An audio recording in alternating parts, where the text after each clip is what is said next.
kasih UKI sudah menjadi tuan rumah pertama konspirasi kontradiksi itu Goes to Campus. Terima kasih. Bu Koni ini aneh katanya.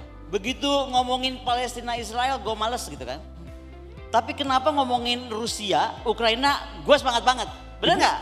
Ibu karena punya hubungan khusus sama Putin ya? Iya.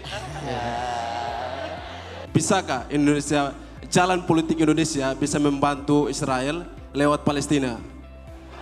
Oh, lewat Israel maksudnya. Kalau Gibran jadi presiden, wapres. Gue sambil ngeliat Gue catet loh, gue catet.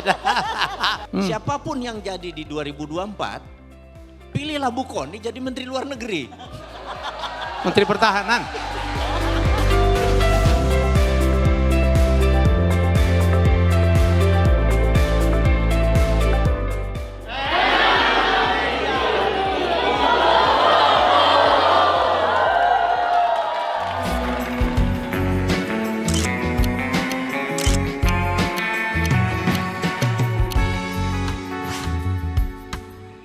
Ini dia konspirasi kontradiksi. Mari kita berikan tepuk tangan yang meriah.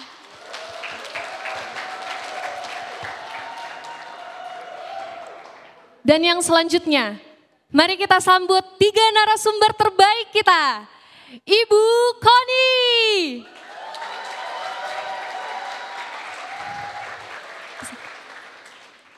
Yang selanjutnya yang tak kalah keren dan menarik nih. Siapa dia? Bapak Helmy Yahya.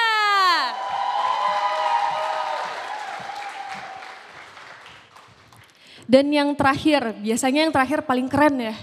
Ayo tepuk tangan dulu yang meriah kepada Bapak Mardigu.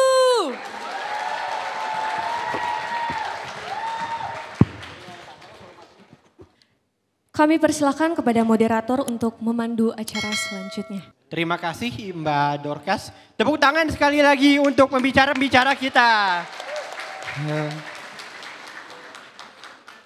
Pertama mohon izin dulu bagi saya untuk memperkenalkan diri. Saya Jonathan Jordan, saya adalah Research Fellow di INADI sama seperti Mas Gibraltar tadi. Saya lulus dari Departemen Hubungan Internasional Universitas Indonesia dan fokus kajian saya adalah di kajian Rusia, Eropa Timur dan Eurasia. Jadi saya senang ada Ibu Koni di sini. Oke, pertama-tama kita akan sampai dulu pada sesi penyampaian materi oleh narasumber. Kepada Bapak Helmy Yahya, waktu dan tempat kami persilakan. Oke, tepuk tangan tuh moderator. Baik, selamat sore. Kami bertiga. Sebenarnya kami bertiga tuh nggak ada kompak-kompaknya. Mewakili apa ya, ketokohan, kepakaran ini berbeda-beda juga. Bu Koni udah tau lah ahli pertahanan. Saya mungkin lebih banyak di komunikasi dan di bisnis ya. Nah Mas Wo ini agak nggak jelas. Jadi dia the man of issue. Ya. Tapi menarik gitu. Jadi terima kasih UKI sudah menjadi tuan rumah pertama konspirasi kontradiksi itu Goes to Campus. Terima kasih. Saya kaget tuh Mas Wowi, ternyata UKI itu gede banget ke belakang ya. Dugaan saya lebih dari 10 hektar nih. Kaget saya pertama kali masuk. Bayangan saya nih, kalau tentang UKI itu sekolahnya lawyer yang berani-berani. Nomor 2, Fakultas Kedokteran, ada rumah sakit di sini yang banyak dihubungkan dengan korban kecelakaan di tol. Pokoknya lari ke sini, iya larinya ke sini pasti. Nomor 3, mereka sekarang dikenal juga menghasilkan banyak sekali diplomat. Saya keliling dunia melakukan sharing dengan diaspora, ketemu banyak sekali dengan alumni dari UKI. Tepuk tangan untuk UKI. Jadi senang banget, apalagi mahasiswanya sekarang ya. Wow, saya nggak duga sebanyak ini. Baik, can we start? Acara ini akan ditayangkan di R66 Newlytics ya, jadi terima kasih. Kita akan jadi, dan untuk pertama kali mungkin kita akan tayang 1 jam mungkin. Biasanya kita cuma 15 menit, 20 menit. Ya jadi ini Mas Woy mengusulkan lebih banyak nanti tanya jawab. Oke, tema yang diminta adalah bagaimana geopolitik Indonesia di 2024. Saya pikir Bu Koni, ya sebelum kita akan bertanya tentang prediksi ke depan kan sangat tergantung kepada presidennya dan wapres terpilih siapa. Saya cuman ini mahasiswa, dosen, ya, para pimpinan UKI. Gambaran geopolitik kita itu sampai sekarang kayak apa sih? Sudah tepatkah posisi geopolitik kita? Atau mestinya begini loh? Jadi Monggo. sebelum 2024 nih? Ya sekarang lah sekarang. Sebentar saya mau nyapa dulu yang pada pakai baju ungu dong, halo. Ura dong, ura. Ura. Ketahuan kan pasti ini Oke. PSD dari peruraan. Warna ungu itu kan banyak Bu, royal dan satunya lagi gue nggak mau sebut. Kalau perempuan baju ungu tuh artinya titik-titik gue nggak mau nyebut. Gak usah jemput Ya, ya. ya, ya. Oke, Oke. kalau ditanya 2000 sampai hari ini ya, menurut aku sampai hari ini kita tuh belum menggunakan posisi strategis kita. Jadi kita ribut aja nih, posisi Indonesia dijepit di antara dua benua, di antara dua samudra, dang deng dong gitu kan. Tapi terus apa gitu, so what gitu. Nah kalau dikaitkan ke yang paling kekinian, aku tuh lagi banyak dihujat orang terkait posisiku kepada kasus Gaza, kepada kasus Israel. Dan ini tuh kayaknya di kita tiap berapa tahunan pasti rame. Dan ramenya tuh rame banget, aku mah bingung loh. Jadi tiba-tiba jadi manusia-manusia yang manusia banget itu loh kalau ada kasus Palestina. Tapi tidak pada saat kasus lain ya. Rempang enggak, apa enggak gitu. Nah aku itu cuma melihatnya begini. Kenapa mungkin aku agak berbeda melihat wah nafsu geopolitik kita kasus Israel Gaza. Karena aku melihatnya kalau memang kita itu by undang-undang harus memerdekakan Palestina gitu kan. Ya. Ya harusnya kita benar-benar bisa gagah perkasa punya angkatan bersenjata militer yang punya kapal induk, punya bom atom, punya pesawat tempur, punya you name it, apapun lah itu. Nggak cukup menghimbau-himbau aja ya. Dan mengutuk, yang gue heran mengutuknya hobi banget itu. Oke. Terus sok ngeband Pepsodent lah segala macam. Ya lu berhenti juga main WhatsApp, main segala macam dong, halo. Ibu Gitu dikatain loh, ibu ngomong Pepsodent. Iya ya. Iya, iya. Dikatain. Apa katanya? Ya pokoknya ngapain Bu nyebut-nyebut merek, apa hubungannya segala macam. Ya, ya. Oh gitu. Iya, Oh iya. yaudah ntar yang marah itu biarin dulu. Nah yang kedua ada yang ngomong begini, dan ini menarik. Bu Koni ini aneh katanya. Begitu ngomongin Palestina Israel gue males gitu kan. Tapi kenapa ngomongin Rusia, Ukraina gue semangat banget. Bener nggak? Ibu karena punya hubungan khusus sama Putin ya? Iya. Jangan. Itu pakai capital, pakai bold di garis bawah. Oke. Karena menurut aku beda banget. Menurut aku konstelasi Presiden Putin menghadapi Amerika dan kawan-kawan Dan NATO? dan NATO itu membuat dunia itu betul-betul reshaping. Dan terbukti kemarin aku diundang ke IAIU ASEAN Meeting, itu memperlihatkan bagaimana nanti dari mulai Rusia, Cina terus turun ke Asia Tenggara, masuk ke Singapura, masuk ke Jakarta, kita semua akan terkoneksi. Jadi konektivitas selatan itu akan bergeser banyak. Itu belum barang, belum orang, juga gas pipeline. Nah yang kita pikirkan misalnya sekarang kan masih kemarin arahnya masih ke Jakarta. Nah nanti itu akan harus tembus balik ke IKN. Kalau IKN-nya terus, kalau Gibran jadi presiden, halo wapres. Gue sambil lihat ke sini. Gue catet loh, gue catet. Gue langsung Saya begini dong Bu, gue catet loh. Jadi ibu tuh udah ngakuin ya sebenarnya. Bukan, maksud aku tuh kenapa sih pengen jadi wapres apa karena IKN gitu loh maksudnya. Tapi udah, ntar gue dimarahin Pak Helmi Kita habis ini. senyumin aja. Kita senyumin aja. Anyway, nah maksud aku kan nanti kita harus merubah tuh yang tadinya dari Singapura turun ke Sumatera masuk Jakarta. Ini kan harus beda lagi nih. Kita menariknya dari mana nih? Narik pipeline kah? Kemudian ikut konektivitas itu yang intinya begini. Indonesia yang tadinya Alki satunya yang paling heboh, Silent of Communications kita yang di Malaka, itu nanti akan tergeser secara geopolitik. Yang akan sangat aktif adalah Alki 2. Kalau Alki untuk IKN itu terwujud gitu. Nah artinya kita harus punya port lebih hebat dari Port Klang. Kita mesti punya port lebih hebat daripada Singapura. Ya. Yang mau saya bilang secara cepat begini aja lah. Jadi nanti kekuatan Asia Pasifik itu harus ada di Indonesia karena kita tuh denyut jantung Asia Pasifik. Ya. Nah untuk itu kita nggak cuma cukup punya militer yang kuat. Kita juga mesti punya polisi yang fokus pada keamanan dalam negeri. Yang fokus ngurusin ketertiban masyarakat. Ya. Yang intinya ekonomi terus bisa berputar. Kemudian rakyat semakin sejahtera. Dan tadi yang paling penting membuat aku civis pacem para bellum. Jadi tanpa ada kekuatan militer yang kuat tuh udahlah, lupakanlah perdamaian. Oke. Saya kenapa tadi bedain banget antara Rusia dan Palestina gitu kan. Karena Rusia itu betul-betul terbukti. Bayangkan ada negara di ban segitu banyak sanction, 6 ribuan kali. Dia survive. Hari ini kita ngutuk Israel. Halo apa kabar itu barang di kemana masih beda dari Israel? Ya. Gitu loh. Kalau aku gitu dulu deh. Coba lanjutkan. Oke. Baik Mas Wowi, sama pertanyaan saya.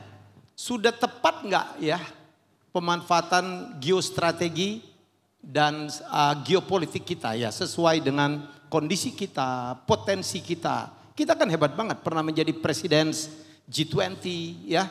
Negara nomor 4 terbesar penduduknya and so on and so on. Sudah tepat nggak? Jadi kalau lihat sejarah teman-teman sekedar mengingatkan bahwa di tahun 60-an Indonesia adalah the strongest country in the southern hemisphere. Indonesia adalah negara terkuat di dunia di belahan selatan Katulistiwa. Jadi artinya lebih hebat dari Australia, lebih hebat dari Selandia Baru. Betul. Lebih hebat dari Jepang, Korea. Semua di selatan hemisfer gitu ya. Wow. Nah, sekedar mengingat seluruh dunia ini sejak dari tahun 2000 tahun yang lalu, 3000 tahun yang lalu itu selalu sisi utara hemisfer. Mau itu seluruh agama turun di sana gitu kan. Mau itu negara Eropa, mau itu Tiongkok yang udah 5000 tahun, mau itu Amerika. Semuanya ada di selatan. Semua di utara. Utara. Utara kan ininya. Katulistiwa sebagai patokan. Oke. Jadi Indonesia mempunyai sesuatu yang tidak dipunyai mereka. Eropa itu kontinental, Tiongkok itu kontinental, Amerika itu kontinental, Indonesia archipelago. Jadi kita itu the biggest maritime country, the biggest archipelago. Jadi kita nggak bisa pakai rule yang dipakai di daratan. Ini yang kita harus melihat bahwa kelamin kita itu berbeda. Bahkan hukum kita itu, ini kalau ngomong kelamin. Kayaknya langsung angkat mic. Iya. Ciut gitu ngomong kelamin apa hubungannya dengan kelamin oke. Jadi Spesies kita berbeda. spesies kita berbeda karena kita ini adalah makhluk maritim. Untuk membuktikan sejarah. Di seluruh mumifikasi, itu ada cengkeh. Ya. Untuk pengawetan. Yang menarik adalah apakah bangsa Timur Tengah yang berada di daerah gurun pasir bisa membuat kapal demikian hebat ke Indonesia? Nggak atau mungkin. bangsa Indonesia yang mengirim Mereka bukan bangsa tadi pelaut. ke sana? Benar nggak? Di sini yang kita lihat selama berabad-abad Indonesia selalu dikecilkan. Padahal besar. Padahal besar. Ini yang kita mau mengingatkan. Kalau ditanya, jadi banyak hal yang saat ini kita harus luruskan terhadap putra bangsa Indonesia untuk melihat Indonesia. Jadi bisa dibayangkan, ada 6 major strait, ada 6 selat besar di dunia ini.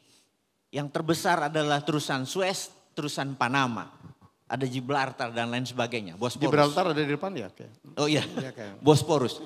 Tapi ada 3 yang berada di Indonesia adalah Selat Malaka, Makassar. Selat Sunda, sama Selat Makassar dan Sumbawa. Ini yang disebut Alki 2, Alki Tengah Indonesia. Ini besar. Kenapa besar? Karena di utara Indonesia itu ada negara produsen country, negara penghasil.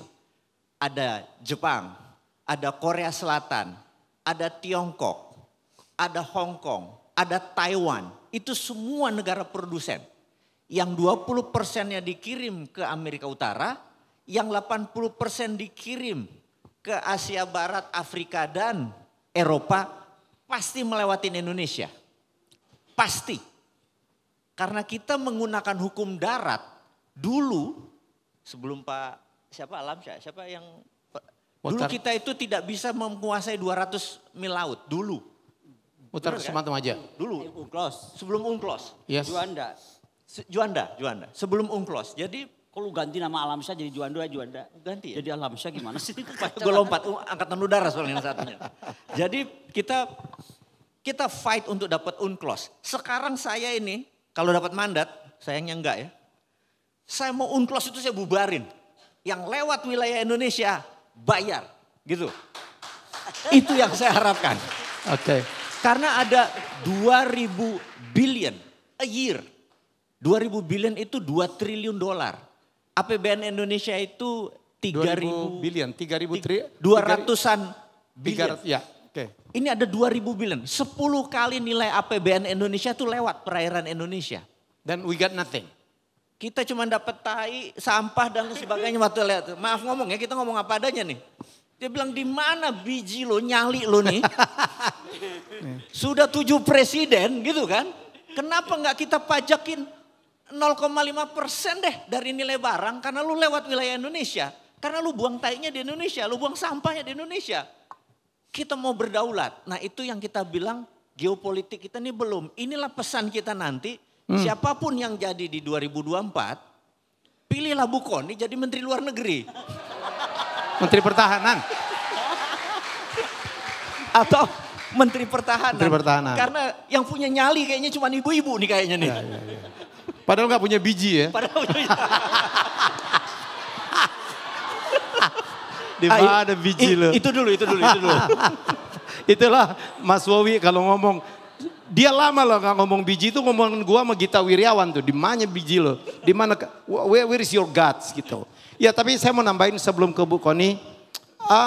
Saya kan pernah menulis tentang bahwa pengeliling bumi pertama itu adalah orang Tidore namanya Enrique. Ya, betapa saya ingin mengatakan bahwa slogan nenek moyangku orang pelaut itu bukan slogan kosong. Mas Wowi itu dengan tarin tuh. Bagaimana bisa di dalam bumi begitu dibuka pengawetnya adalah kapur barus dan supaya nggak bau ada cengkeh. Kapur barus hanya ada di kampung namanya Barus di Sumatera Utara. Dekat Sibolga. Ya, dekat Sibolga. Cengkeh Indonesia. Mesir itu bukan bangsa pelaut ya. Bagaimana bisa ikan air tawar bisa ke Jawa Timur namanya ikan mujair tuh. Ya kan? Itu ikan Afrika, air tawar Afrika. Berenang dia, nggak mungkin. Ya, jadi betapa hebatnya kita. Ini yang coba dikecilkan oleh Belanda ya. Dulu Bu Kony kita ucapkan selamat baru saja memperjuangkan Ratu Kalinyamat bisa menjadi pahlawan nasional. Wah itu. Berkat perjuangan beliau. Ini ratu pembuat kapal yang besar-besar. Yang ditorpedo, ya, digranat oleh Eropa, oleh China. Enggak, inilah gede-gede. Ya hanya Belanda lah waktu itu mengecilkan kita Bu ya. Waktu kita di Belanda ada aturan nggak boleh bikin kapal gede-gede. Betapa inputnya Indonesia masa lalu. Nah ini Bu Kony kalau ngomong tentang maritim gatel gitu. Tol laut, maritim, ya itu mestinya kita klaim lebih hebat dari sekarang. Setuju gak Bu? Setuju banget ya karena begini. Contohnya saya tuh sedih ya kalau soal Kalinyamat karena nyinggung Kalinyamat boleh gak aku cerita sedikit ya? Boleh lah. Jadi Kalinyamat ini baik gaya. Jadi gini kalau sekarang ada yang kena hoax gak usah patah hati. Halo engkau aku tahu sedang di hoax gara-gara Israel gak usah sedih. Lu tau gak Ratu Kalinyamat itu dia tuh cuma ratu jadi 30 tahun ya. Ya. Bayangkan dia itu menjadi ratu yang bisa mengontrol ke arah utara Indonesia, ya kan? Sorry dong, bukan utara, arah barat dan juga ke arah timur Indonesia. Jadi dari Jepara kan ya? Dari tengah, dari Jepara. Jadi Jeporo. waktu itu dia tuh jadi kayak hub dari semua perdagangan dan lain-lain. Padahal kayak Aceh itu kan semua di bawah kekuasaan Ottoman. Beberapa kerajaan dekat Johor itu di bawah kekuasaan Ottoman atau aliansi dengan Ottoman. Tapi dia mampu mengalahkan mereka salah satunya dengan logistik yang dikuasai oleh Ratu Kalinyamat. Lalu Hitu itu ada kerajaan yang sebenarnya dia dekat ke Tidore, Ternate yang kerajaan lebih besar. Tapi toh minta tolongnya ke Kalinyamat. Cuman ketika penjajah datang, lalu image perempuan hebat tuh harus hilang dari Indonesia. Ini ketika saya cerita Kalinyamat saya bisa punya cerita banyak soal Aceh juga ya, perempuan-perempuan Aceh. Tapi soal Kalinyamat ini dia dibilang perempuan gak bener, dibilang jahat, sakit jiwa gitu kan. Dia di framing, pokoknya hoax di framing. Sampai tempat dia bertapa itu dipakai untuk bertapa perempuan-perempuan nakal. Katanya supaya sakti dengan bisa menjual dirinya gitu. Bayangkan. Supaya laris. Seorang ratu digambarkan kayak gitu. Dan untuk membalikan itu ketika kami mengajukan pertama kali dianggap jangan bawa legenda ke sini. Itu dari tim kepahlawanan kita nih. Dari itu kan lintas kementerian. Kita buktikan kalau ada legenda itu ada makamnya, ada ini, ada itu. Enggak cukup. Semua enggak cukup. Tapi ya itulah kalau kita punya kemauan mewujudkan bagaimana kebenaran pasti ada jalannya. Loh kok tiba-tiba ada mahasiswa kita di S3 di Portugal yang dosennya tuh pendalamannya kepada sejarah Portugis Indonesia.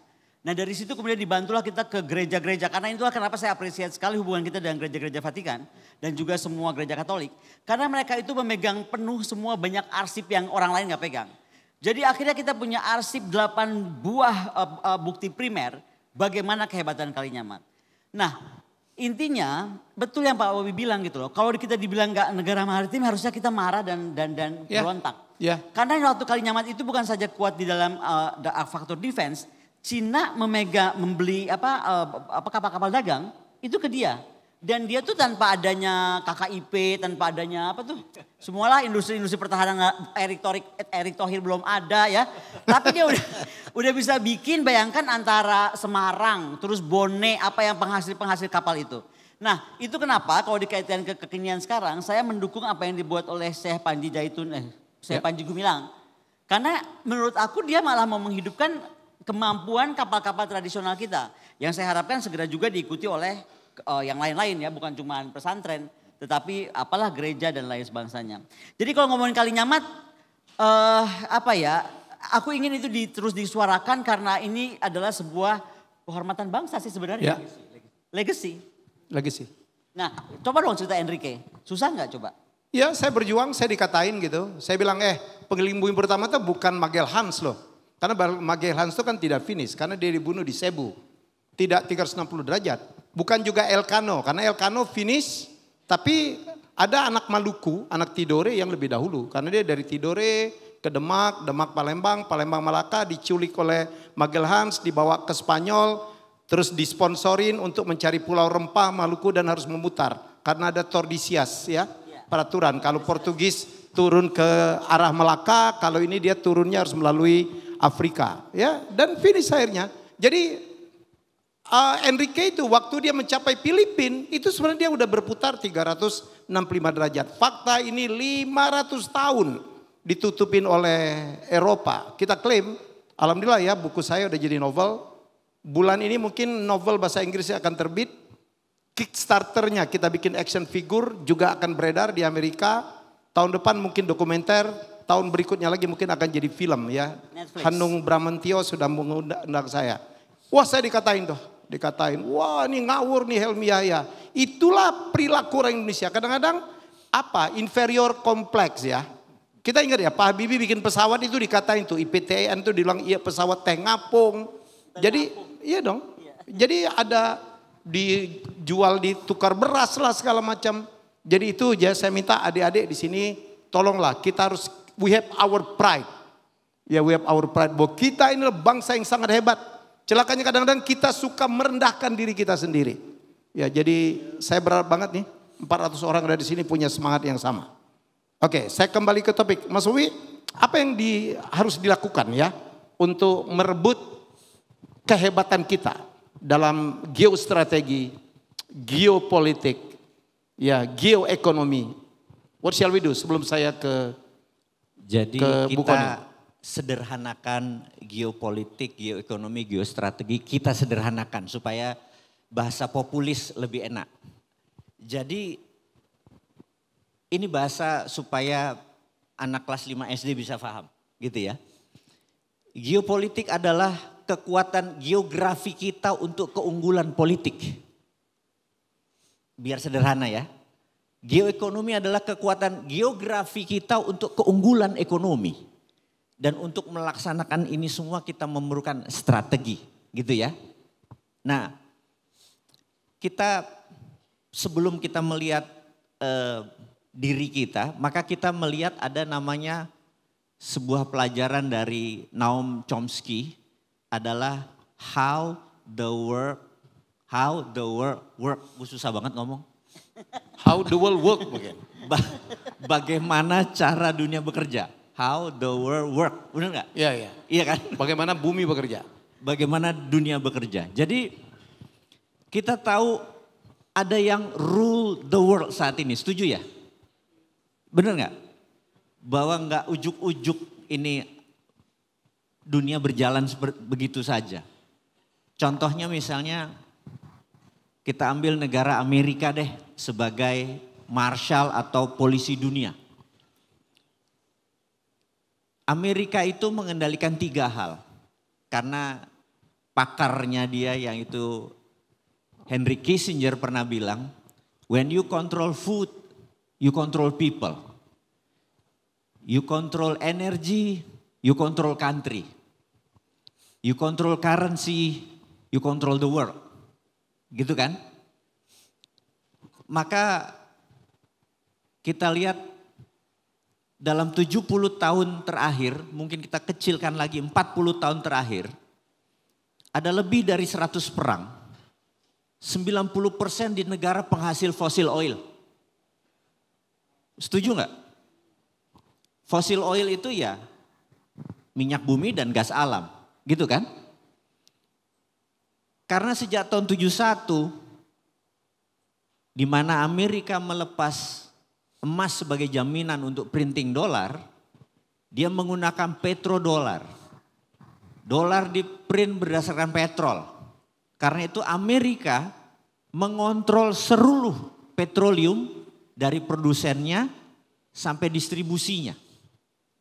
Jadi boleh Kazakhstan yang menghasilkan, boleh Suriah yang menghasilkan, boleh Rohingya yang menghasilkan, boleh mana sumur kita, mau Minas, mau Arjuna, tetap aja mobil oil ada di sana, benar nggak?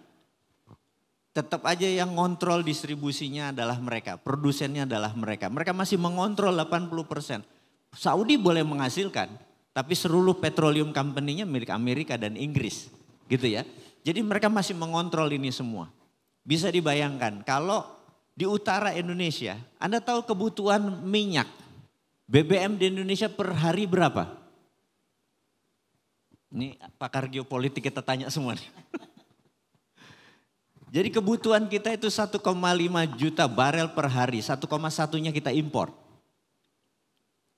Tiongkok itu adalah negara terbesar membutuhkan energi. 60%-nya dari Selat Hormuz yang pasti lewat Indonesia. Gitu. Nah, selama Amerika masih mengontrol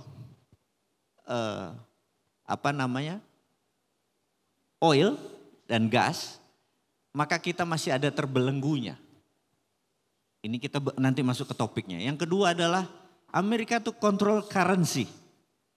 90% transaksi di dunia ini menggunakan dolar. Dan 60% cadangan devisa menggunakan dolar, nggak emas. Dia kontrol semua. 75% dolar di print adalah di luar Amerika. Bisa dibayangkan betapa powerfulnya negara tersebut dan dia punya pengendalinya. Tahun 98 dengan economic hitman dibuat dari 2.500 ke 15.000 itu rupiah. Jadi kita tinggal lihat nih, geopolitik nih.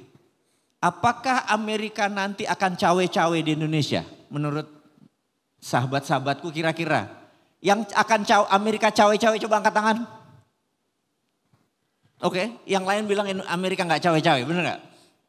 Tiongkok kira-kira akan cawe-cawe. Siapa yang percaya Tiongkok akan cawe-cawe? Angkat tangan. Yang lain yang cawe-cawe cuma Jokowi gitu ya? Janganlah. Yang anggap Jokowi cawe-cawe, angkat tangan. Yang anggap Jokowi cawe-cawe. Nah, ini yang saya mau kasih surprise ke adik-adikku. Bahwa ada satu negara lagi yang sangat peduli dengan Indonesia. Yang di setiap pilpres pasti dia lebih fokus dari Tiongkok dan Amerika. Ini saya mau ngomong nih di ruangan ini nih, khusus buat teman-teman dan adik-adikku. Negara itu namanya Singapura. Jadi jangan Anda underestimate negara kecil itu. Ya. Apa kita buka nih di chapter. Oke, kita lanjut. Jadi kita harus tahu who rule the world, how the world work gitu ya. Dan kemudian foreign policy dari pemerintah Amerika sejak tahun 1944 sampai sekarang tidak pernah berubah. Foreign policy-nya. Apa foreign policy-nya? Dulu ada seorang diplomat, dubes Rusia dari Amerika bernama George F. Kennan. Dia menulis dalam buku namanya Long Telegraph. Itu menjadi platform dari Amerika policy-nya. Policy-nya apa? Dia bilang, penduduk Amerika merupakan 5,5% penduduk dunia. Tapi Amerika menguasai 63% world wealth. New York Stock Exchange itu menguasai 40%. Alibaba boleh nama perusahaan di sana, ByteDance apalagi itu. Tapi listingnya di New York, benar nggak? Jadi dia tetap mengendalikan ekonomi 63%. Dan kalimat terakhir yang menjadi penting adalah we want to keep it that way forever. Wow. Mereka menginginkan memegang itu seterusnya. Jadi by all means kalau ada sesuatu yang men-challenge mereka, pasti mereka libas. Dan untuk pertama kali dalam sejarah di 2013 ada seorang menjadi pemimpin Tiongkok bernama Xi Jinping. Dia yang men-challenge pertama kali Amerika dan ini saat ini yang menjadi mata dunia. Akankah Tiongkok dan Amerika collide atau tabrakan? Itu pertanyaannya. Dan saya yakin kita semua berada di ruangan ini usianya berapa sih? Saya boleh tahu yang usianya 22 tahun ke bawah angkat tangan? Wih, masih muda. Masih wow. Muda kan? Iya. Nah, kebayang kan? Ini harapan Berarti besar. 10 tahun dari sekarang 2034. Anda masih rule the world, bener nggak?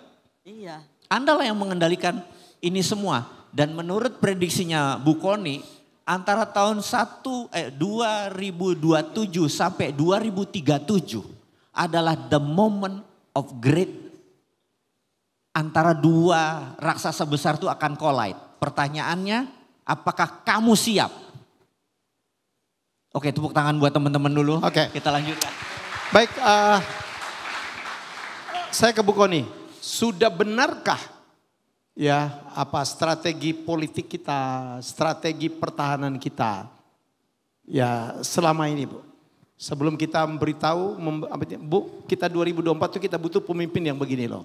Jadi kalau ditanya itu sebenarnya tadi disinggung oleh Pak gue salah mau ngomong. Masa gue mau ngomong dia Pak Jokowi, Pak Mardigu. udah. Jadi ibu tuh mindset ibu ya, ke karena lagi Jokowi mikirin poros sebenarnya. maritim dunianya Pak Jokowi. Iya. Nah, jadi 1960 tadi kita terkuat di bagian selatan. Terus kita tuh going down karena kan ke Pak Harto konsentrasinya ke dalam negeri. Yes. Bagaimana ketertiban, bagaimana masyarakat sejahtera, bagaimana pembangunan nasional, pertanian, repelita dan lain-lain dan apa kemandirian sandang pangan papan kalau nggak salah ya. Yep. Nah, era itu selesai kemudian ternyata masih biasa-biasa aja hingga kemudian kita punya presiden namanya Joko Widodo yang kemudian mengingatkan loh, rohnya Bung Karno tuh dulu selalu bilang kita itu harus lihat leluhur kita. Lihat bahwa kita itu sebenarnya bangsa besar, bangsa maritim yang tadi diceritakan oleh Pak Mardigu. Jadi intinya kemudian beliau itu dalam pidato yang pertama di Hotel Borobudur saya ingat banget tuh. Belum dilantik jadi presiden. Beliau tuh langsung berdiri di depan podium. Waktu itu masih nanya begini, saya ngomongnya benar gak Bu Koni? Masih gitu. Kalau sekarang gak, Bu Koni diam lu ya, gue udah paling bener kayak gitu kayaknya. Anyway, dia ngomong gini. Pokoknya Indonesia tuh harus punya surveillance paling hebat di dunia. Karena misalnya untuk menyeimbangkan Poseidonnya Australia yang sekarang covering 3/4 Indonesia kan. Kita mesti punya kapal induk gitu. Dan lain dan sebagainya. Dan makanya tuh saya cinta banget sama Presiden Jokowi di era-era itu. Karena saya merasa inilah momentum kita bangun. Nah kemudian kita gak punya Menhan dan Menlu yang menurut aku rada ngobrol. Kayaknya kurang ngobrol Pak Helmi. Kayak kejadian Shangri-La itu ya? Enggak, maksudnya gini, Menlu kita tuh kurang ngobrol sehingga sekarang pun Pak Prabowo sudah bikin, kebetulan saya catat ya, gue ini bukan kader. Ada yang bilang kalau gue main sama merah, ya memang gue berteman sama merah, gimana sih? Tapi kalau saya sekarang advisor kepada timnya Pak Prabowo untuk pertahanan, saya advisor gitu. Maka supaya nanti kalau beliau jadi presiden itu benar. Bu, sorry, ada kalau dua merah loh.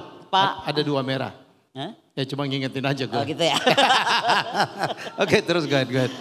Ke Pak Ganjar juga iya. Yang saya nggak kasih komentar ke Pak Amin. Karena biar itu banyak doa aja deh. Nah, tapi intinya saya bilang bahwa ini mesti dijaga. Ternyata Pak Yudo Margono yang pagi ini baru berganti, panglimanya menjadi Pak Agus. Pak Prabowo itu telah menghasilkan legacy dengan Dikrek 51 Sesko TNI. Itu merubah sekarang doktrin pertahanan kita. Jadi yang tadi pengen Israel tetap ada atau pengen Palestina ada. Kalau gue lama-lama pusing deh. Kalau itu Palestina gak lahir-lahir bubarin juga Israelnya, bener gak? Beneran jadi liar gitu. Tapi apapun itu ya lu kuatin dulu segala macamnya. Nah itu di roadmap kalau nanti terwujud dan gak ada yang ngotak-ngatik. Nih gue sebenarnya terus terang ya kalau di sini boleh curhat. Moga-moga dengan Panglimanya Angkatan Darat nggak balik lagi jadi ke angkatan darat lagi, maksudnya Ya. ke inward lagi. Takutnya aku kalau angkatan darat kan mikirnya sangat inward, nggak outward. Atau ada yang merasa gini, wah kalau bukannya gedein laut dan udara, kita angkatan darat nararawan wae gitu, ngapain aja gitu. Padahal salah mikirnya, nggak boleh begitu. Nah jadi kita berharap sebenarnya sekarang akan lebih dekat hubungan antara Kementerian Luar Negeri dan Pertahanan. Kenapa? Karena khawatirnya aku begitu nanti datang pesanan Pak Prabowo misalnya nih, kapal induk datang, persiapan 2037 perang ya. Kemudian pesawat-pesawat tempur canggih datang. Lalu Bu Menlu ngomong nggak boleh dipakai ke sana, kan kacau. Ya. Nah jadi outward lookingnya itu nggak mungkin tidak diikuti kebijakan politik luar negeri kita yang harus jadi outward juga. Mestinya berkoordinasi ya. Ibu bilang ngobrol ya Harus mestinya. ngobrol, iya. Ya, Kayak ya. kita aja, kan kita nggak selamanya setuju ya. Enggak Tapi lah. emang ngobrol aja. Ya, saya dengan ibu berusaha setuju. Kalau Mas Zoe, gue gak setuju banget. Tapi kita tetap menjaga persahabatan, menghargai orang lain. Jadi teman-teman sebelum kita lanjut ya begitulah kami bertiga. Kami punya sikap berbeda, gaya hidup juga berbeda kali ya. Beda dong. Beda lah, masa sana mainnya Rusia. Saya mainnya sama Putin, Bapak kan Mainnya enggak. sama Putin, ya Allah ya. Tapi kita menghargai satu sama lain. Ini saya cuma apa ya, saya pesan dari saya. Pemilu itu datangnya 5 tahun sekali loh cuma. Tapi persahabatan, persaudaraan hadir setiap hari. Jadi setuju ya, tepuk tangan dong. Ya kita boleh berbeda. Kita boleh berbeda tapi mari kita sepakat untuk tidak sepakat. Ya, agree to disagree. Jangan alergi banget. Oh kok lo pilihan presiden lu yang itu. Gak boleh, itu kan pilihan hati. Ya jadi menurut saya mari kita saling menghargai. Di sini boleh aja lah mau 01, 02, 03, 04 kayak Mas Wowi biarin aja. Ya, yang penting kita sehari-hari semuanya adalah untuk kemajuan Tapi mumpung di sini Indonesia. loh, mumpung di sini. Beliau Ya. tuh pengen jadi presiden, pengen ngumpulin berapa kartu penduduk? 5 juta bantuin deh, masih bisa nggak? Nggak bisa Bu. Nggak bisa, Ya, nggak ya. bisa nyusul ya. Lo bikin negara sendiri aja Wi, di mana gitu. Loh, bener juga loh, ini kan pulau kita banyak banget ya. Yes. Kenapa nggak dikasih aja buat Palestina, lu jadi presiden Palestina? Nah, presiden Palestina cabang Indonesia, keren loh. Nah. cabang Indonesia. Oke, jadi Mas Uwi, apa harapan kita tentang ini kan ada 01, 02, 03 ya. Kan udah tahu kita profilnya masing-masing gitu. Kemarin ada yang 02 juga kan? 01, emang gua nggak nyebut tadi 01, 02, 03. Awas UKI ditutup loh bentar lagi, nggak boleh Ya, ya. berkampanye di kampus. Karena anak muda harus berpolitik lah ya. Anda jangan apatis, jangan golput. You have to decide karena masa depan adalah masa depan milik anak muda. Setuju ya Bu ya? So you have to decide. Ya jangan biarkan orang-orang tua kayak saya gantianlah ya kan? Gantianlah. Jadi masa depanmu sekarang lihat udah rusak ya, apa lingkungan rusak. Korupsi kita makin tinggi, indeks persepsi korupsi kita makin rendah, yang mengakibatkan investasi kita makin rendah. Saya pikir saatnya anak muda mulai pelan-pelan merebut dengan cara yang konstitusional tentu saja. Bukannya ada harapan pemimpin 2024 mestinya seperti apa? Sebelum saya ke Mas Uwi. Atau Uwi dulu? Gue tanya 2 kali, dia duluan dong. Mas Uwi dulu lah. Duluan dong. Ini teman-teman, ini pendapat pribadi saya berapa kali ditanya. Ini Bosman ini mau ke 02, 01 atau 03 gitu atau balak kosong gitu ya. Jadi saya ini merasa pertandingan kali ini pada remis semua. Pada apa? Remis, Oh, draw. draw Ya. gitu ya. Maka saya kan kalau hari Senin, Selasa, Kamis, Jumat, Sabtu, Minggu saya adalah binatang ekonomi, tapi kalau hari Selasa saya sering membantu negara untuk Departemen Pertahanan. Jadi teman-teman, cara saya melihat dunia adalah kalau chance-nya 50-50, maka lebih baik kita mundur. Bener nggak? Nah saya ngeliat nih chance-nya 50-50, lalu waktu ditanya, jadi pilihannya gimana? Jadi gini, siapa di sini penggemar bola? Sepak bola, Liga Eropa, Liga Inggris. gitu ya. Liga Inggris. Nah ini yang lain apa nih kayaknya hobinya. Jadi saya mau cerita bahwa Yang lain bola bekel.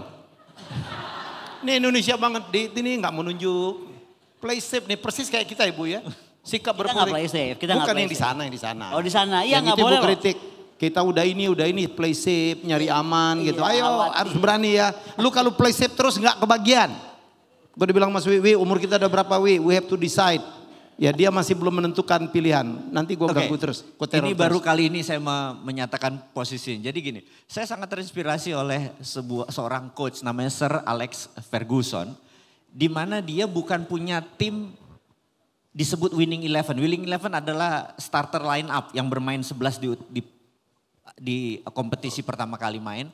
Tapi dia punya namanya The Winning 16.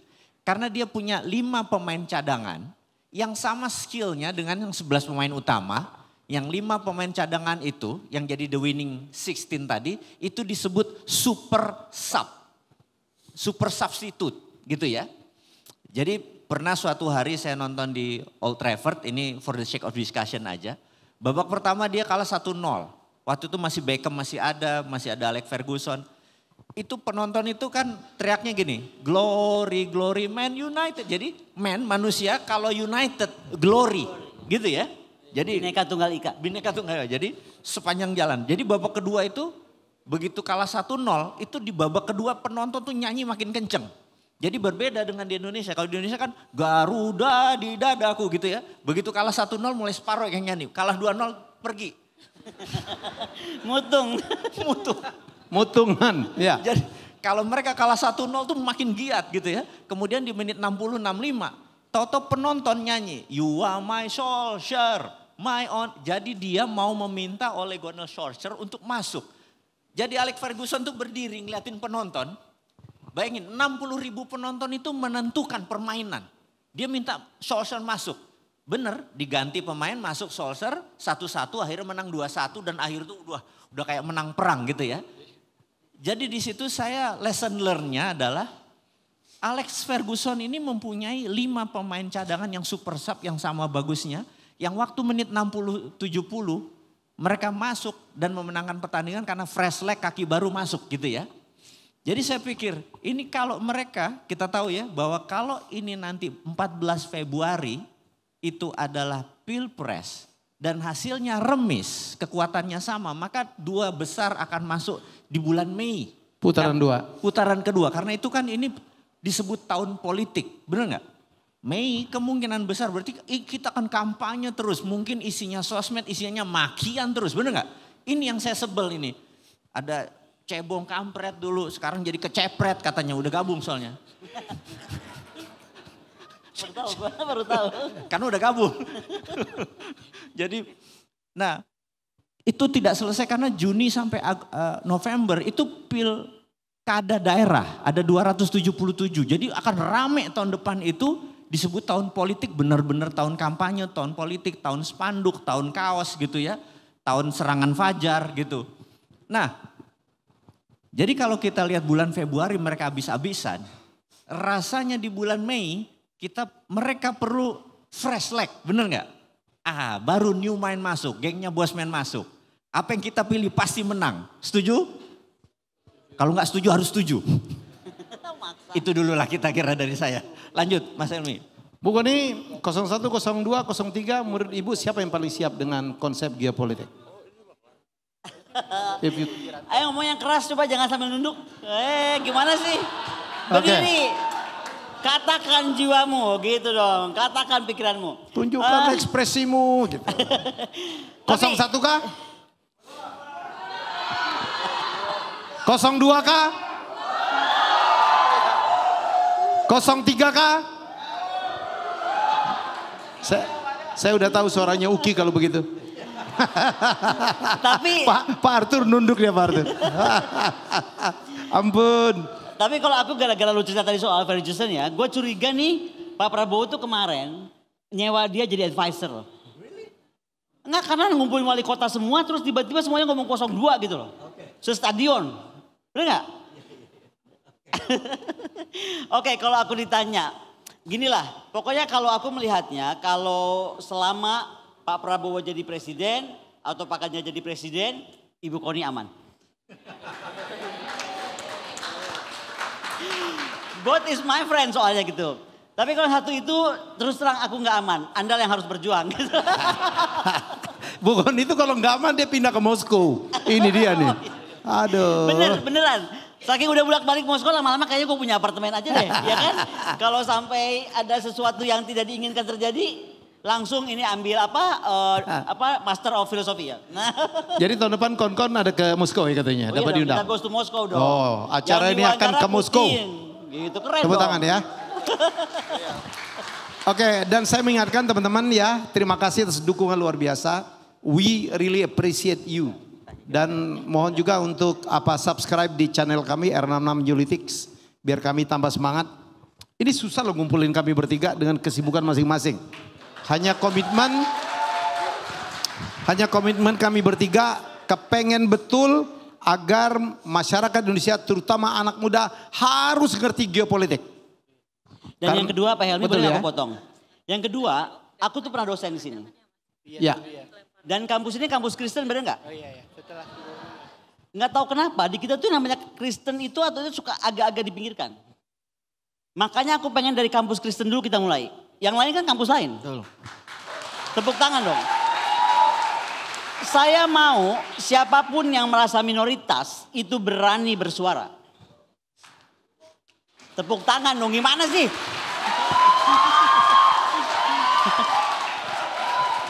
Bersuara tuh tapi bukan bersuara marah-marah, bukan bersuara ngutuk-ngutuk. Yes. Tapi karena memberikan itu tadi saya potong pandangan. maaf. Karena kebenaran itu tidak punya agama. Nah, Ya. nah. Ibu udah tahu ya partai yang paling kencang melawan intoleransi. Cuman ngasih tahu aja. Udah. Anda partainya namanya apa biar lebih jelas aja Pak? Enggak perlu enggak boleh. Oke, jadi itu harapan kami. Sebentar lagi kita akan membuka ya sesi tanya jawab. Persilakan ya. Mungkin kita udah bisa buka. Buka aja deh, buka aja. Buka aja. Mungkin soalnya tadi yang lebih pakai teriak explore nomor ya. 3 nunduk, nomor 2 nunduk berdiri. Sekarang ayo. Iya. Speak up. Iya. Oke, Pak Moderator, saya persilakan untuk memimpin acara Q&A. We Oke. have 15 minutes. Yap. Oke ya. Terima kasih Pak Helmi. Pertama sebelum kita buka Q&A untuk audiens, mungkin saya pengen sharing pengalaman singkat saya juga. Jadi bulan April 2023 sama seperti Ibu Koni di tahun ini berapa kali saya sempat mengunjungi Moskow dan Saint Petersburg dan saya melihat bagaimana di sana itu ada penghormatan yang sangat tinggi terhadap identitas, sejarah dan kultur nasional mereka. Di mana di museum-museum yang besar itu juga saya lihat ada perhatian yang sangat besar terhadap sejarah dan juga perhatian terhadap bagaimana negara ini punya kisah yang panjang, suatu sejarah yang seperti tapestry lah, istilahnya itu seperti kain tenun yang dia itu menjadi suatu kesatuan dari dulu sampai sekarang. Dan ini juga saya harapkan juga menjadi fokus bagi setiap negara termasuk Indonesia juga ya. Bagaimana Indonesia harus mengembangkan identitas nasional yang kuat, karakter nasional yang kuat sehingga kita bisa menghadapi tantangan-tantangan global dan juga resilience. Sekalipun dihantam sanksi kita bisa saja tetap kuat. Kayak misalnya waktu di Moskow juga saya lihat toh tetap ada MCD. Cuma namanya jadi Vkusnoy Toshka. Kemudian ada Starbucks tapi jadi Stars Coffee. Kemudian juga di minimarketnya itu tetap ada dijual tuh produk-produk barat cuma dimasukin lewat Kazakhstan. Jadi ya memang ini fenomena menarik dalam geopolitik yang juga bisa menjadi ilmu lah buat teman-teman mahasiswa tentang bagaimana geopolitik itu tidak sesederhana itu ya. Bagaimana banyak fenomena dalam geopolitik itu terkait satu sama lain. Oke, saya akan lempar dulu Q&A ini ke para narasumber atau para mahasiswa yang ada di depan ini. Ada yang mengangkat tangannya, oke.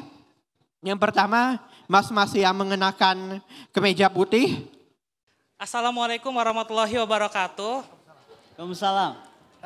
Selamat sore kepada Bu Koni, Pak Wowi, sama Pak Helmi Yahya. Nama saya Bagazi Siaka Prasetya dari Prodi Hubungan Internasional. Mana nih hubungan internasional nih?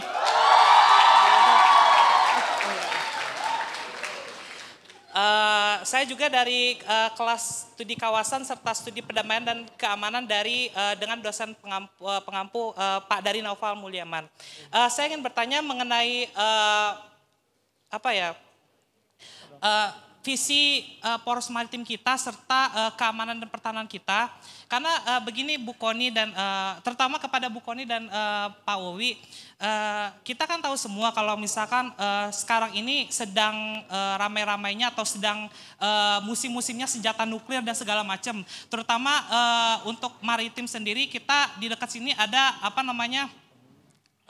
AUKUS yang dimana mereka akhir-akhir ini sedang membangun kapal selamnya yang bertenaga nuklir. Nah, yang saya ingin tanyakan adalah kita ini kan mempunyai sumber daya uranium juga thorium yang begitu banyak setelah saya cari di Google tadi.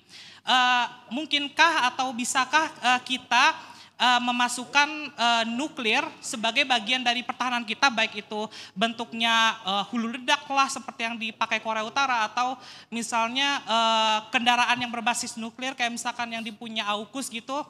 Dan yang kedua, mengapa sampai saat ini dan udah bersekian-sekian presiden tidak ada presiden yang kepikiran untuk memasukkan nuklir ke dalam pertahanan kita?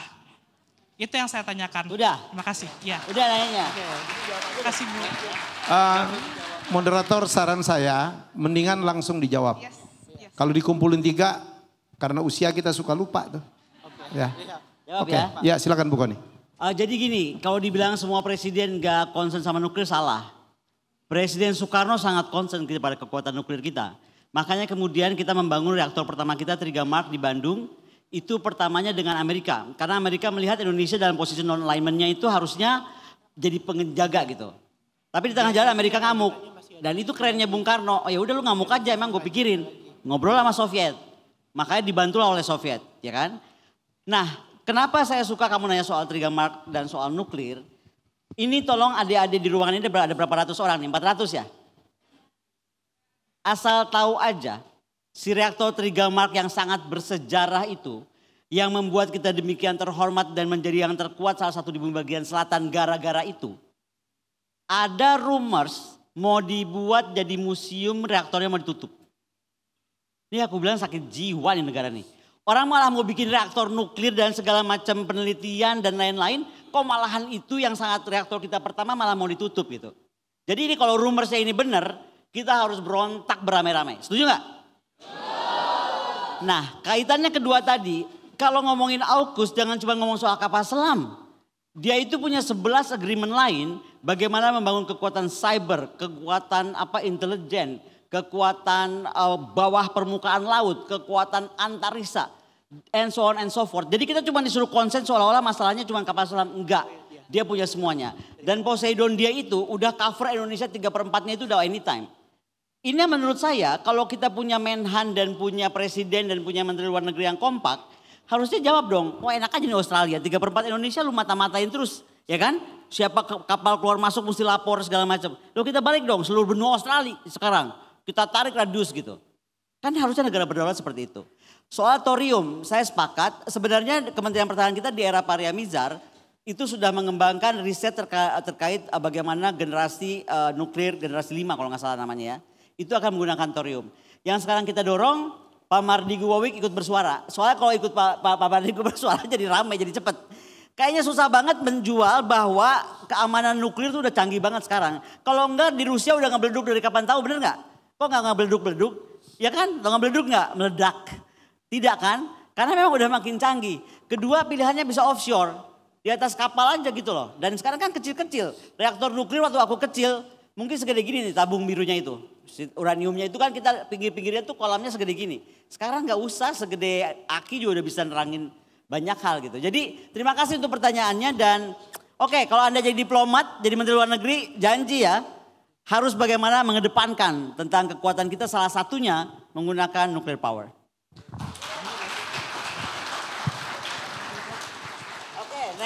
Selamat siang, sebelumnya saya akan menyapa narasumber kita, ketiganya keren-keren banget. Ya, tepuk tangan dulu dong. Nah, sini saya Priscilia Warotikan, perkenalkan saya perwakilan dari Himpunan Mahasiswa Hubungan Internasional. Di sini saya akan menanyakan, most of us yang hadir di sini adalah generasi muda kan ya Bapak Ibu sekalian. Nah kita ini bingung juga sekarang ini tuh yang punya power yang bisa menentukan posisi dan polisi. Jadi pertanyaan saya sekarang bagaimana kita sebagai anggota dari generasi muda ini kita bisa berpartisipasi dalam ketegasan posisi dan polisi dalam geopolitik Indonesia di kacamata dunia seperti faktor-faktor yang sudah disampaikan oleh para narasumber tadi seperti hukum laut, minyak dan lain-lainnya. Jadi gimana kita bisa ikut terlibat dalam ketegasan ini? Karena kita sebagai generasi muda jujur juga agak muak ya, kita bisa melihat fenomena A, B, C, D sampai Z segala macam, tapi kita nggak punya power untuk ikut berpartisipasi dalam hal tersebut. Terima kasih.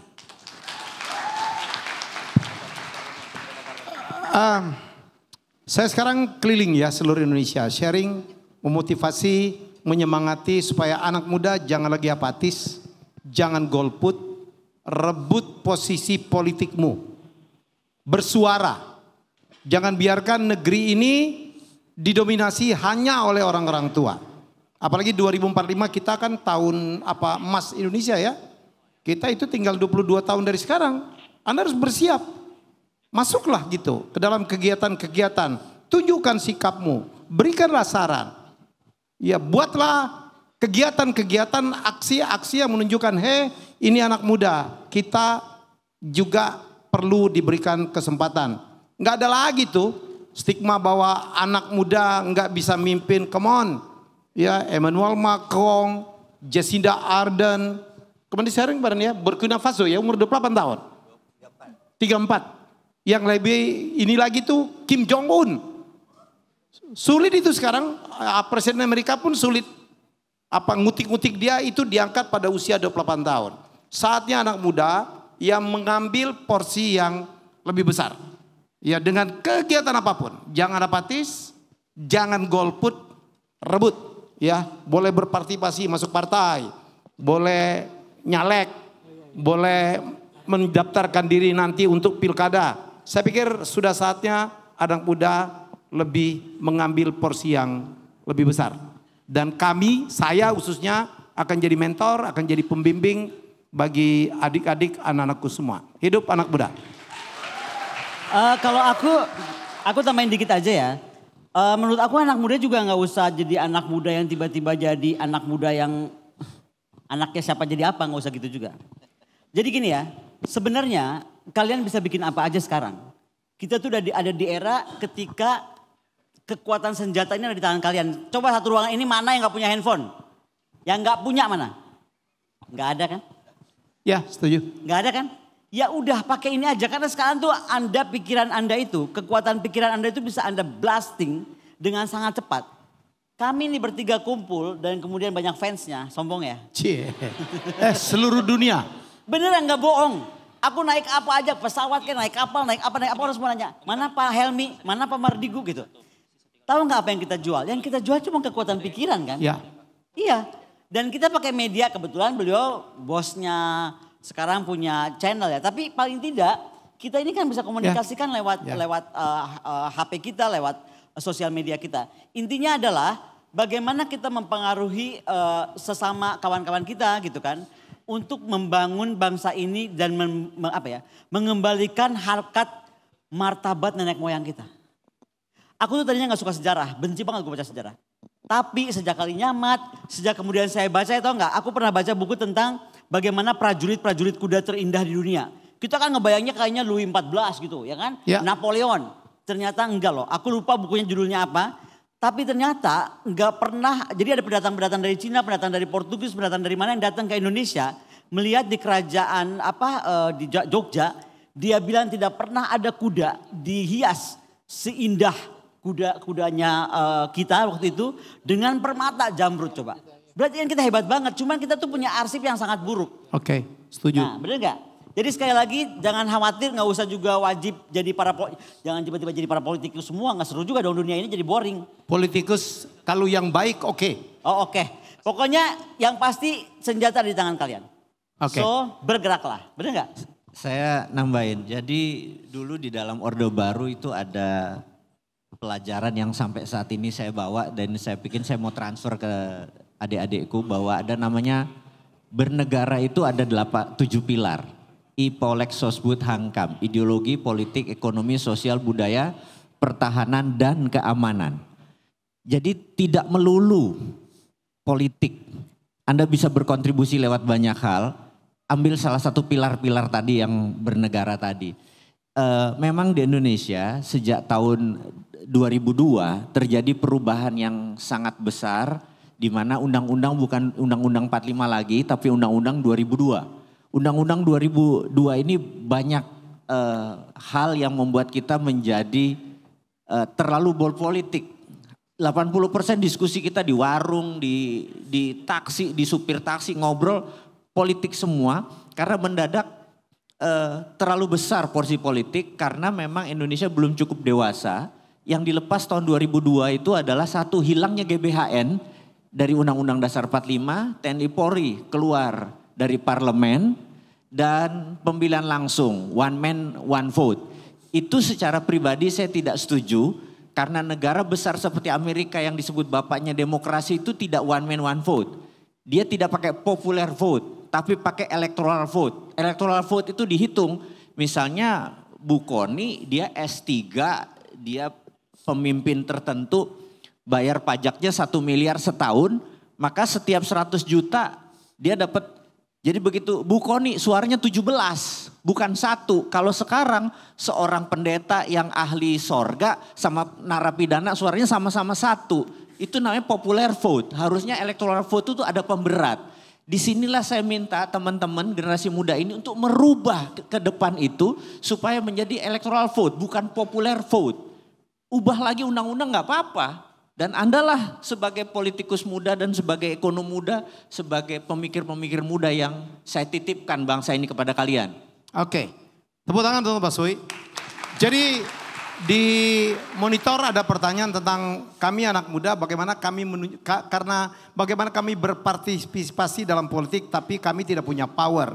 Ini relate nih, mari kita tunjukkan bahwa 400 lebih, ini jangan-jangan 500 ini ya, yang ada di ruangan ini. Kita mulai menunjukkan, kita show of force juga lah. Kalau jangan meremehkan anak muda. Misalnya, Bu Koni bilang, di genggaman kita ini power loh. Media yang Anda punya, IG, TikTok, silakan posting kegiatan hari ini. Bikin caption, foto kami, video kami atau kegiatan ini. Kalau 400-500 orang, ya dengan hashtag yang sama. Ya. Hashtag kita apa hari ini? Ya kita akan tentukan aja geopolitik anak muda ya atau Uki jangan lupa. Unggul dong, Uki unggul. Ya, oke. Dan jangan lupa tag juga ke Uki. Ya tag ke mana lagi nih? Inadis, R66 Media, R66 Newlytics. Ya dengan hashtag tertentu tadi. Ya menurut saya wow, ini akan menunjukkan kekuatan yang besar. Mari kita viralkan, ini memviralkan sesuatu yang sangat bermanfaat untuk masa depan anak muda. Masa kalah dengan viral-viral yang anfaedah itu ya. Anfaedah. Silakan. Anfaedah bahasa mana Pak Helmi? Oh bahasa anak muda Bu. Oh bahasa anak muda, ya. anfaedah. Anfaedah. Oh, oke. Jujurli anfaedah. Jujurli anfaedah. Ya, okay. Besti. Ya saya lebih Ibu Koni cuma kenalnya Besti. Ya oke. Udah cukup lah. Ya jadi menurut saya show it now. Jadi Anda foto, video, apapun, bikin caption ya yang menunjukkan bahwa hari ini anak muda sudah bangkit dan dimulai dari Uki. Ya, kita tunggu. Tantangan kita bisa lagi ke UI, bisa ke Unpad, bisa kemanapun, bisa ke UIN. Ya kita akan dengan senang hati karena inilah kontribusi kami bertiga ya untuk Indonesia, terutama untuk anak muda. Tepuk tangan. Baik, saya serahkan floor ke pertanyaan ketiga. Oke. Terima kasih, saya Grace Putri Tasalonika, mahasiswa angkatan 2023 Prodi Hubungan Internasional. Berbicara tentang geopolitik memang menjadi pembahasan yang sangat menarik, namun pembahasan ini menjadi sangat menarik lagi ketika kita mengetahui bahwa Indonesia pernah menjadi the strongest country di negara bagian selatan Khatulistiwa. Ini membuktikan bahwa Indonesia mungkin pada masa itu pernah menjadi negara dengan peran besar di panggung internasional. Pertanyaan saya, bagaimana peta kekuatan geopolitik dapat berubah sebagai akibat dari perubahan politik dalam pemilihan umum, terutama di negara-negara dengan peran besar di panggung internasional. Dan kita tahu bahwa kita juga memasuki tahun politik, di mana dengan adanya kemungkinan perubahan politik ini, apakah memungkinkan adanya pergeseran kebijakan luar negeri dalam konteks pemilu maupun ketegangan atau konflik geopolitik yang muncul sebagai dampak atau akibat dari polarisasi politik? Dan bagaimana hal tersebut dapat berdampak pada geopolitik regional? Terima kasih. Gila pertanyaan. Ini nanyanya udah kayak dosen nih, pinter banget. Ini bisa ganti Bu Koni nih. Bener. Jawab dong Bu. Aku jawab nih? Iya dong. Oh kirain lu duluan. Alah. Oke, gini ya, kalau buat aku nih ya, aku tuh gak mau energi kita capek banget untuk sebuah pesta politik yang udah kita tahu ujungnya. Jadi kalau saya ditanya, besok itu harusnya 1 putaran selesai. Loh kok gak ada yang tepuk tangan? Wah parah nih, parah. Jadi kalau ada yang mau 2 putaran ya, artinya mau energi kita capek mikirin berantem lagi. Ntar jadi mawar merah, ntar jadi mawar kuning, ntar jadi mawar biru. Ya kan? Udah deh, selesai. Harusnya nih Februari ini udah 1, pilih aja presiden jeder. Jadi siapapun, udah gitu kan? Nomor 1 jadi gitu aja, gak usah 2 putaran. Untuk gak kedengeran kayak udah iklan politik nih. Anyway, kenapa? Karena tadi menurut aku siapapun yang jadi kecuali Pak Amin tadi ya. Gimana dong, saya kan apa adanya. Karena akan sama aja, akan membangun dua-duanya pengagum Bung Karno. Pak Prabowo itu cosplay paling kerennya Soekarno loh. Bener gak? Kalau udah gak ada kayak Bung Karno, keren banget. Tapi Pak Ganjar jelas lah, dia jelas-jelas Soekarnois banget lah, orang dia partainya merah banget gitu kan.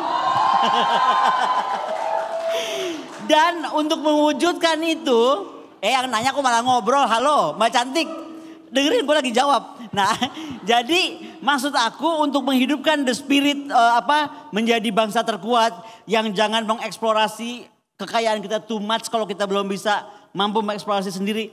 Nilai-nilai seperti itu yang mampu bilang, Amerika go to hell. Nggak ada kita punya itu sekarang. Makanya yang besok jadi Februari ini harus kita kirim ke Moskow pertama-tama belajar sama Putin. Gantian, Putin tadinya belajar dari Soekarno, merubah dunia, to build the world anew tahun 2023. Nah yang ini nanti belajar to build the world anew dari Xi Jinping, dari Putin yang sekarang itu begitu berani reshaping the world. Saya begitu ketemu orang EAEU kemarin yang datang kan juga menteri dari Rusia ya. Saya kaget loh, EAEU itu lahirnya kan sampai sama dengan ASEAN kalau nggak salah nggak beda jauh ya. Tapi mereka sekarang tuh udah punya kayak kesepakatan bersama, banyak hal yang di ASEAN tuh nggak tercapai. Ini kita jadi ngomong ASEAN sedikit ya, karena kita ini kan katanya untuk mempermudah Indonesia bergerak harusnya menggunakan ASEAN sebagai kendaraan. Menurut aku sekarang ASEAN kurang dipakai. Kenapa? Harusnya kita menggunakan ASEAN itu seperti bagaimana EAEU itu sekarang semua tarifnya dipersamakan, semua sistemnya disamain, semua emang nggak ada konflik antara mereka ada gitu. Apalagi si Barat tetap aja ngomong, ih lu main-main sama Rusia lu, ntar lu dikontrol sama Rusia. Itu tuh ada tuh, ya kan? Tapi mereka tetap yakin, mendingan gua dikontrol sama Rusia daripada gua dikontrol sama Amerika. Nah di kita nih ASEAN nggak begitu.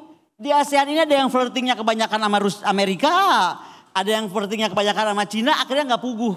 Nah ini yang kita mesti adik-adik kan, sekali lagi kata Pak Helmi tadi, adik-adik akan bawa masa depan bangsa ini. Tolong ya, kalau buat ASEAN itu memperkuat Indonesia, ASEAN itu kita yang drive. Jangan dibalik ASEAN mendrive kita. Karena hari ini ASEAN sudah begitu terpecah belah, kepentingan peri-perinya ASEAN itu lebih mempengaruhi ASEAN yang inti. Dan itu yang nggak boleh terjadi. Oke. Cukup. Masih ada 2 pertanyaan lagi, moderator kalau bisa dikasih yang di belakang ya. Oke. Oke, Baik, biar kita Pak, agak merata. Kita akan buka satu sesi pertanyaan terakhir untuk 2 aja barangkali. Iya. Kalau ada yang belum jelas Anda bisa DM saya. Iya. Ya. Oke. Yang nge-DM saya, yang nge-post IG story tag saya akan repost. Oke. Saya akan berikan sesi ini kepada 2 orang. Pertama yang pakai jaket warna hijau tua ini di belakang. Dan kiri 1, kanan 1. Iya. Dan satu lagi ya ke belakang. Ya hijau tua ini 1, terus sama yang angkat tangan di ujung itu belakang. Iya. Kepada penanya yang tadi yang pakai jaket hijau itu tolong disampaikan pertanyaannya. Terima kasih atas waktu yang diberikan. Perkenalkan, nama saya Bung Arang Kurni. Saya berasal dari Papua dan juga sebagai mahasiswa ilmu politik UKI. Di sini sebelum saya mau mempertanyakan tentang asumsi liar saya, perlu kita tahu bahwa saya sebagai mahasiswa mendengar geopolitik itu berbicara tentang wawasan Nusantara. Di mana wawasan Nusantara ini memberi kita pemahaman mengenai geografis kita. Yang saya mau pertanyakan di sini agak masuk sedikit ke bidang ekonomi. Jadi kita sebagai negara Indonesia memiliki sumber daya yang begitu besar. Untuk itu dalam sistem dunia bahwa negara kita itu ada di peringkat 3, yaitu negara berkembang, di mana masih ada eksploitasi yang terjadi di dalam negara kita. Sumber daya alam kita dimanfaatkan sehingga mungkin itu berdampak terhadap ekonomi internal negara kita. Di sini yang saya mau mempertanyakan adalah dari kacamata geopolitik, apakah Indonesia berani untuk memutuskan tidak terlalu banyak mengekspor bahan baku mentah kita ke luar negeri dan peningkatan kebijakan hilirisasi ini, apakah Indonesia akan tegak untuk menjalankan itu atau tidak?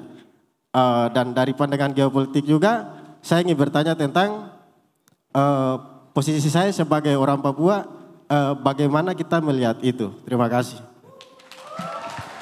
Mungkin Mas Wowi. Terima kasih. Jadi saya sekedar mengingatkan bahwa ada sebuah negara baru merdeka 10 tahun, manggil lebih dari 40 kepala negara, bukan ke ibu kotanya, tapi ke sebuah kota kecil, ibu kota provinsi. Negara itu namanya Indonesia, di tahun 1955 baru 10 tahun merdeka mengundang negara Asia Afrika ke Bandung. Dan yang datang itu adalah para pemimpin-pemimpin seperti Mao Tse-tung, Nehru, Benazir Bhutto, Broz Tito, benar ya? Joseph Broz Tito, Castro, bahkan Che Guevara datang gitu ya. Pemimpin-pemimpin itu mau apa datang ke Indonesia? Anda pernah mikir nggak?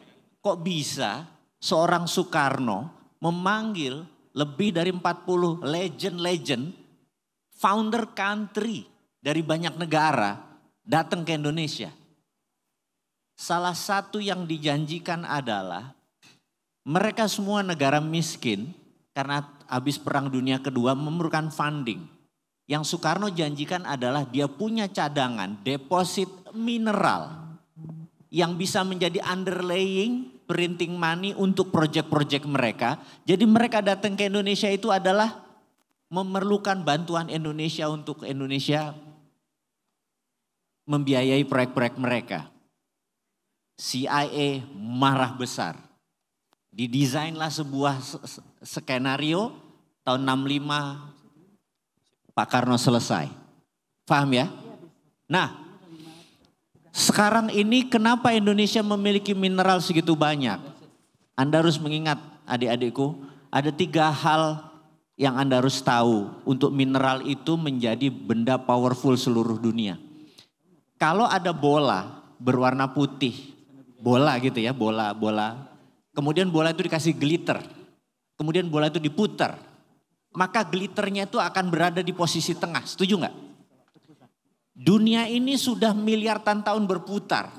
Maka seluruh mineral itu ada di sabuk khatulistiwa. Dan untuk membuat mineral itu matang perlu 2 lagi. Dia perlu air dan dia perlu volcano, tektonik atau api. Indonesia ini 85%-nya ring of fire. Jadi selain punya panas bumi, kita juga punya pupuk yang gak pernah habis.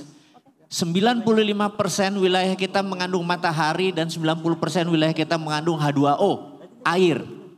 Jadi untuk yang membuat Indonesia ini menjadi the strongest country, itu bukan dari benda yang disebut kapal terbang dan lain sebagainya, karena kita mempunyai seluruh benda-benda yang disebut mineral, yang kalau di tabel periodik dulu, yang dari IPA, anak-anak SMA-nya IPA masih ingat kan?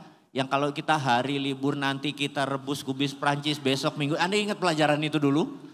Fisika bener gak kita harus ngapalin 164 lebih unsur tadi. Itu semua ada di Indonesia. Dan sekali lagi tadi pertanyaannya penting sekali. Setelah ditambang sekarang kita masuk ke hilirisasi yang namanya dibangun smelter, di burn. Tapi smelter itu tidak selesai. Yang saya berharap adalah presiden nanti itu membuat refiningnya atau pemurniannya. Karena begitu pemurniannya itu keluar, saya berharap Indonesia tidak membuat komoditas mineral tadi jadi alat komoditas. Saya tidak ingin mineral jadi komoditas, tapi menjadi alat tawar, menjadi alat tekan. Jadi itulah yang kita sebut di dalam konsep modern monetary theory. Kita tidak perlu pinjam IMF, kita tidak perlu pinjam asing, karena dengan mineral yang ada di Indonesia kita bisa printing money dengan project-project di Indonesia. IKN itu udah gak usah ngutang, IKN itu printing money aja berbasis mineral-mineral tadi. Dan Papua, ini ada yang menarik. Saya mengambil program doktoral adalah State Sponsor Terrorism, ini khusus cerita tentang Papua. Anda mengerti tentang state sponsor terrorism adalah negara menggunakan terorisme untuk menaklukkan atau mengganggu negara lain. Jadi Israel disebut state sponsor terrorism, Amerika disebut state sponsor terrorism. Saya hanya sekedar mengingatkan pelajaran sejarah yang nanti hubungannya sama Papua. Jadi suatu hari di tahun 90-an ada namanya Laurent Kabila, kalau Anda nggak tahu cek di Google, Laurent Desire Kabila. Itu adalah rebel, pemberontak. Dia mencari state sponsor. Kanada mensponsori Kabila. Kemudian dia berhasil mencaplok sebuah wilayah, berdirilah Republik Demokrat Kongo. Dan apa yang diminta oleh Kanada dengan membiayai perang Kabila? Seluruh kobalt akan menjadi milik Kanada. Nah, inilah yang disebut state sponsor terrorism. Di tahun 60, satu hal impian Pak Karno yang belum tercapai mengambil wilayah jajahan Belanda adalah Papua. Karena itu dia melobi Amerika. 2 kali dia melobi Amerika, 2 kali Kennedy setuju mendukung Indonesia, bahkan memberikan voting right-nya. Vetonya dia di Dewan Keamanan untuk Indonesia mengambil Papua. Itu lobby, strong lobby sekali. Karena itu dibuatlah sebuah operation namanya IRIAN. Anda ngerti kan IRIAN? Singkatannya dari Ikut Republik Indonesia Anti Nederland. Itu adalah operation. Nah, apa yang Amerika minta? Kennedy minta ke Pak Karno. Oke, saya dukung kamu, tapi saya minta seluruh cadangan emas Papua menjadi underlying dolar. Pak Karno nego, Iceberg aja, Grasberg saja. Jadi Oksibil tidak, Iceberg tidak, dan banyak 4 posisi lain tidak. Amerika akhirnya setuju, Grasberg akhirnya dijadikan Freeport membangun di sana. Jadi Freeport nggak usah dicawe-cawe, itu kasih part Amerika karena memang menjadi porsi di dalam nego. Itu kekuatan politik, geopolitik Soekarno untuk mendapatkan Papua balik lagi wilayahnya bersatu di bawah Panji NKRI. Dan di sini terlihat, Anda mungkin dengan cerita ini dapat gambaran bahwa negara-negara itu kalau ada mau ada bargainnya, ada nilai tawar, ada nilai pembanding. Dan Soekarno memberikan hanya sebagian kecil dari tanah Papua. Sehingga Papua adalah the richest mineral island in the world yang sebentar lagi menjadi kekuatan utama membangun Indonesia. Sukses buat Papua. Oke, mungkin pertanyaan terakhir di belakang ya. Iya, saya serahkan ke pertanyaan yang terakhir tadi. Ya. Baik, terima kasih. Selamat sore, nama saya James. Terima kasih untuk diskusi ini sangat menarik. Saya rasa diskusi-diskusi seperti ini yang dibutuhkan oleh generasi bangsa gitu loh. Bukan hanya... Jadi ya benar, negara ini sekarang lagi dihadapkan dengan kebanyakan drama. Rupa Republik hari ini pura-pura demokrasi ya. Bahasanya seperti itu. Untuk pertanyaan saya ke tiga narasumber yang hebat ini, mungkin teman-teman tadi kebanyakan pertanyaannya menyangkut dengan keindonesiaan juga di sini. Tapi saya mau ajak teman-teman narasumber kita pergi daerah Mesir dulu. Nah, pertanyaan saya kepada tiga narasumber, bisakah tidak Indonesia mengambil sikap politik mengenai kasus Israel-Palestina? Apakah Indonesia bisa membantu Palestina dari Israel, bukan dari Gaza saja? Kalau logistik bisa lewat Gaza, apakah jalan politik bisa lewat Kairo juga untuk membantu Palestina gitu? Itu pertanyaan saya, terima kasih. Indonesia membantu Palestina, ya begitu. Bisakah Indonesia membantu Palestina lewat Israel? Membantu Palestina lewat Israel.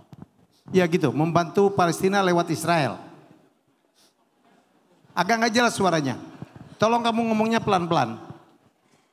Maksud saya begini Pak, bisakah Indonesia, jalan politik Indonesia bisa membantu Israel lewat Palestina? Lewat Israel maksudnya, lewat Israel. Membantu Palestina lewat Israel. Ya, membantu Palestina lewat Israel kan? Iya. Benar Pak, menurut saya. Coba kamu ke depan deh, sini deh, ke depan. Ya. Biar kita ngerti. Kamu dari Papua juga? Dari Kupang NTT Pak. Kupang NTT, oke, good. Maksudnya membantu Palestina lewat Israel tuh gimana? Nggak ngerti aku. Menurut saya begini Bu, selama ini sikap Indonesia kan hanya lewat PBB. Nah, PBB kan selama ini yang saya ikuti pernyataan Ibu Koni di berbagai media. PBB ini kan sekarang hanya menjadi alat politiknya negara-negara adik kuasa. Nah itu ya menurut saya agak sedikit sulit kita lewat sana. Karena ya. Jadi lebih langsung ke Israel gitu kan? Iya, langsung ke Israel aja. Karena ada banyak jalan menuju Roma Ibu. Betul. Okay. Betul. Apalagi menuju Vatikan lebih banyak lagi. Apalagi Yerusalem Ibu. Iya. Oke, kalau ditanya seperti itu, ya itu yang beberapa kali aku udah bilang. Bagaimana mungkin kita itu mau mengamankan kedua negara ketika kita hanya mau berteman atau mau kenal cuma sama satu aja.